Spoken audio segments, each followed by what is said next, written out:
چاہے وہ کسی بھی پیر کا مرید ہو. آج جو پیر ٹھیکیداری سے لوگوں کو یہ کہتے پھر رہے ہیں میں تمہیں بخشواؤں گا, میں تمہیں لے جاؤں گا, اب بتاؤ ان کی بات حدیث کے خلاف ہوئی کہ نہیں ہوئی؟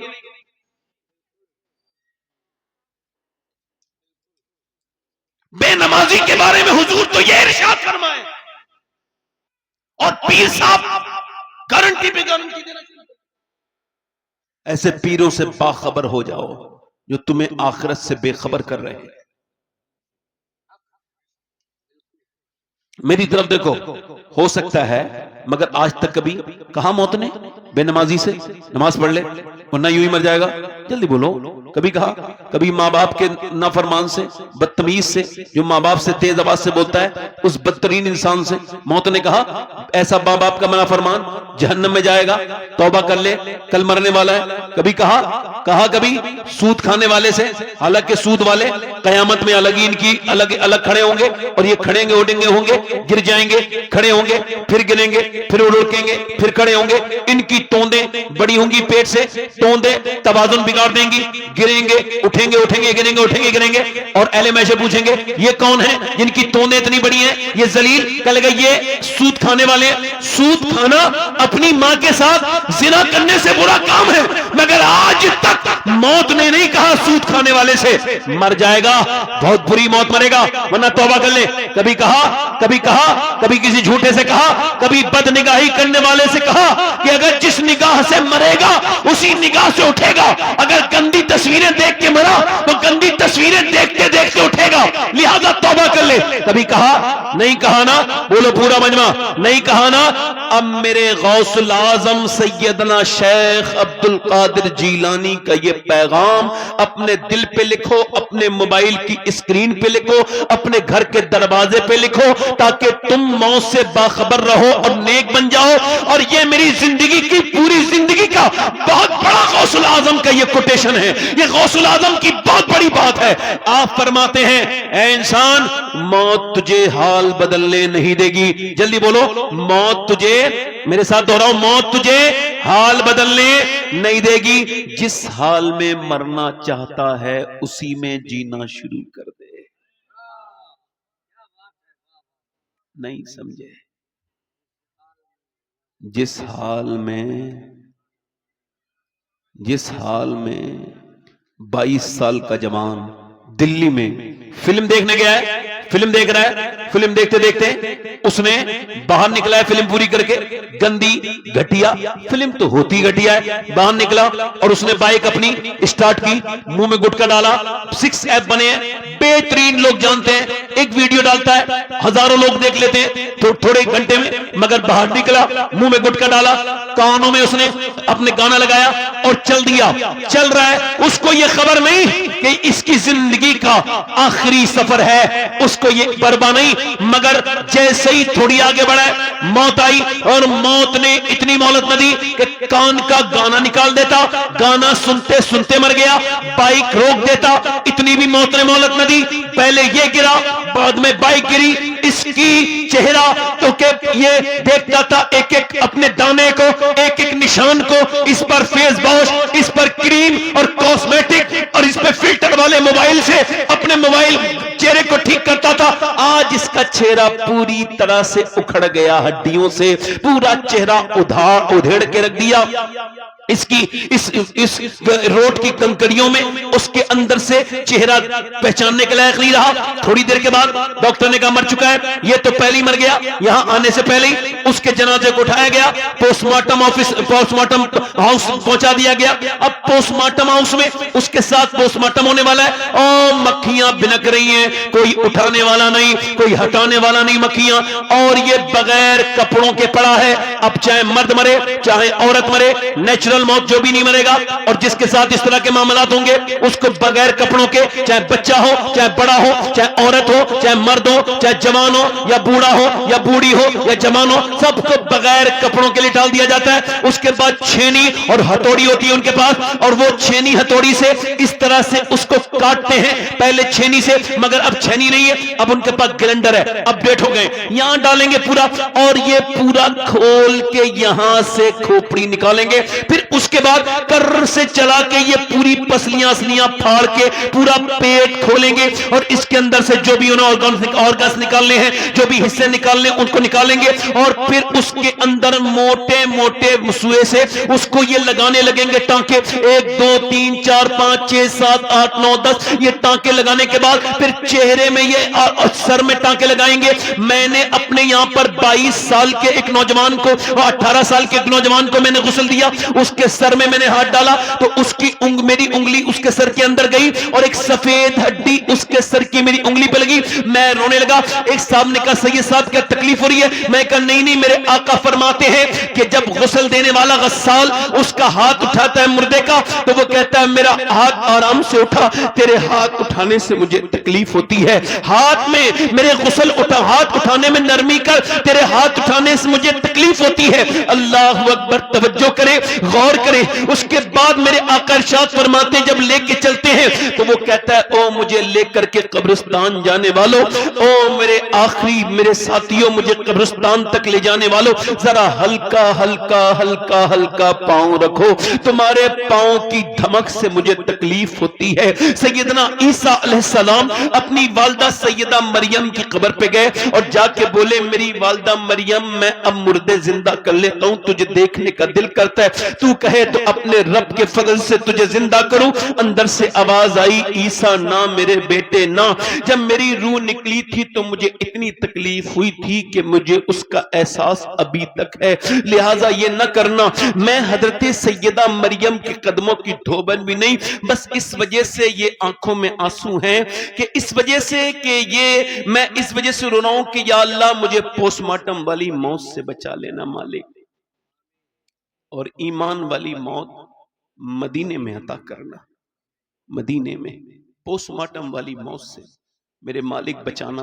اس کے جنازے کو کالی پنی میں بند کر دیا گیا, اٹھا کے چلے, گھر پہنچے, ہائے ماں نے پہچاڑے ماری, ماں روئی, بہنیں روئی, سارے رو رہے, مگر سب کا ایک جیسا حال نہیں ہوتا. دوست احباب کہہ رہے جلدی کرو, رشتہ دار کہہ رہے ہماری دکانیں بند ہیں, جلدی جلدی جلدی جلدی اس کے جنازے کو لے کر کے جا رہے ہیں, قبر میں دفنا دیا. میرے آقا فرماتے ہیں مجھے ڈر ہے کہ تم اپنے مردے دفن کرنا چھوڑ دو گے, ورنہ میں تمہیں دکھاتا کہ قبر کا عذاب کیسا ہوتا ہے.